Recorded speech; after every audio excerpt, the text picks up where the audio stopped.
So grabe nga naman itong bagong loan application na nakita ko at yung 10,000 pesos na unang offer sa akin, 5 months kong babayaran at sobrang liit lang din ng kaltas. Pwede dito yung national ID at 3 contact references lang ang kailangan at wala din tong proof of income. So yan, kung makita nyo man yung ads na to online, ay wag na wag muna kayo mag-i-install or magda-download. Panoorin nyo muna yung video na to hanggang dulo para sa mga personal details na kailangan nyong isubmit sa kanila.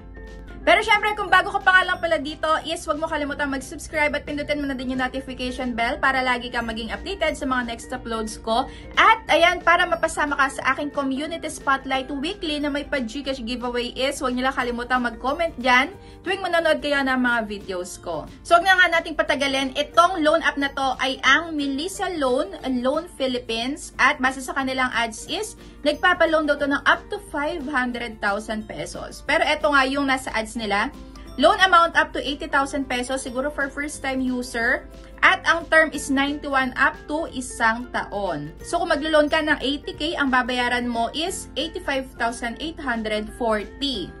So ayan, wag na wag muna kayo mag-i-install or magda-download. Pero kung meron na dyan nakapag-try at napanood yung video na to, is comment down below kung ano yung experience nyo dito para maging aware nga din yung mga nagbabalak ding mag-try. Pero kung bago pa lang kayo is wag na wag muna kayo mag-i-install or magda-download. So ito nga yung kanilang application at may 4.9 na ratings, no collateral base sa kanila at ayan, flexible loan amount. And under siya ng Melissa Lending. At kalalabas lang nito ang 2025. So, ito na nga yung pinaka-homepage nila. At ito naman yung mga personal information na kailangan nyong i-provide sa kanila. Ayan. Kung saan kayo nakatira, postal code, educational level, marital, number of children, at living condition. So, ayun. Mabilis lang din yata tayo ditong mayayari. At sa may work information, ito naman. At napansin ko nga dito is hindi na sila naghanap ng proof of income. So, basta malagay mo dito yung kung ano profession ka, gano'n ka nakatagal dyan, at yung sahod mo. So, dito pwede nga yung staff, entrepreneur, self-employed, student, retire, at unemployed. So, grabe naman yung mga pamimilian na parang open for all. Pero kung kayo is estudyante pa lang, ay wag na wag muna kayo magta-try sa mga ganitong OLA para hindi sumakit agad yung ulo nyo. At sa emergency contact, 3 nga pala yung hinahanap dito, pero kailangan mo pa din mag-provide ng email. Yun nga lang, meron sila ditong credit standing, pero hindi naman natin sure kung ito ba ay totoong madadetect nila na wala kayong loan pag ang inilagay nyo dito lahat is no loan. So ayan, ito lang naman yung tanong, may overdue daw ba kayo sa may ibang OLA? Ayan, gano'n nakatagal yung overdue nyo, magkano yung pinakautang nyo, at kung ilan daw yung loan nyo na may overdue na. Pero kung wala naman kayong loans, ay pwedeng ganito yung ilagay nyo, no loans sa lahat. And continue na nga. So, ito yung mga ID type na hihingin. UMID, National ID, SSS, Teen Passport, Driving License, Postal, Voters at Health Card.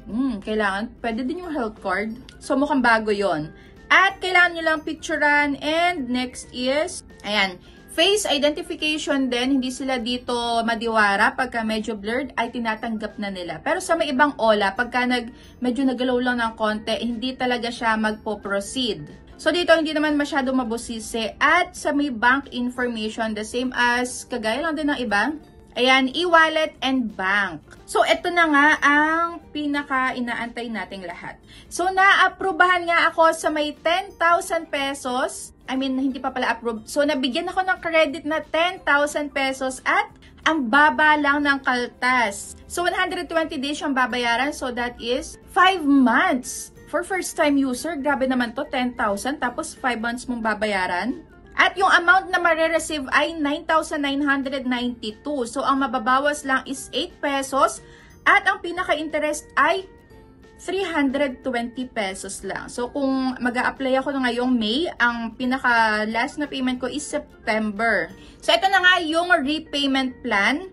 Kaso lang, nagtataka ako dahil parang may nakita na ako na ganitong repayment plan. So, kayo kung meron na din kayo na experience na ganito, na hati-hati talaga, is comment down below. Pero ayan, i-update ko kayo sa may comment section kung ano yung kagaya na to. Pero meron talaga for sure. Meron ako nakitang ganito. At ito yung kanilang terms of loan. Syempre, ito yung mga mahalaga na kailangan nating binabasa, yung loan agreement. Dahil yung iba nga is hindi naman match dun sa may loan agreement. So, ang mga pwede daw mag-apply dito, 18 up to 60 years old. At sa may 10,000 pesos daw na loan, okay. So, ito pala is, hindi siya totally loan agreement na kung ano yung niloan mo.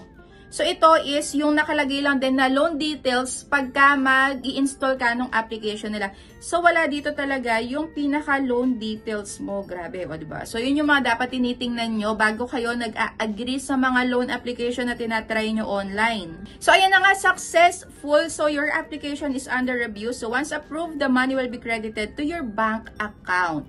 Okay, so mag-antay lang muna tayo at, ayan, 5:43. So, ayan, mag-antay lang tayo. And, dito nangihingi sila ng feedback.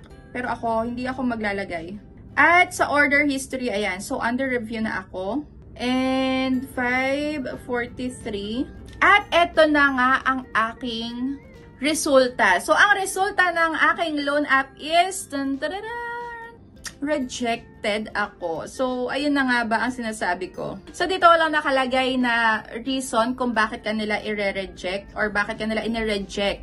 Pero, syempre, itong bagong loan app, 10,000 tapos 5 months mo babayaran, parang too good to be true naman, ano. Tapos, ang napansin ko sa kanilang ratings na 4.9 ay ni isa, walang nakalagay doon na mababasa. At, chinek ko naman kung meron ditong delete account. So, ayan, meron namang delete account.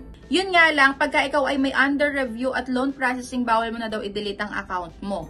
So, since ako ay na-reject naman, ayan, tinanggap nila na ma-delete ang aking account. O, diba? Nakakaloka naman tong si Melissa Loan. At nag-search nga din ako online, so wala ako dito nakitang runs.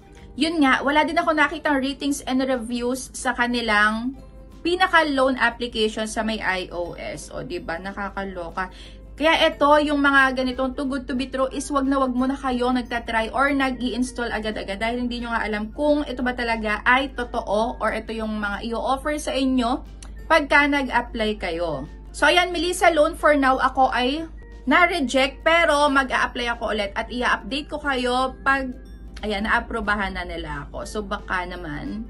At gagawa ko to ulit syempre ng another review. So, kung na-try nyo naman na at na-aprobahan kayo is comment down below dahil ako magta-try ulit ako dito at malay naman natin, di ba? Totoong matatanggap to. Pero for now, ayan, sa mga nakapag-try na dito is comment down below para maging aware nga din yung mga nagbabalak ding mag-try. So, ayan, SEC registered to pero hindi ibig sabihin super legit. Pero ayun nga, kahit na na-reject ako dito, mag-a-apply ulit ako at i-update ko kayo. So, ayun, see you on my next update. Ayan, see you on my next vlog. Bye!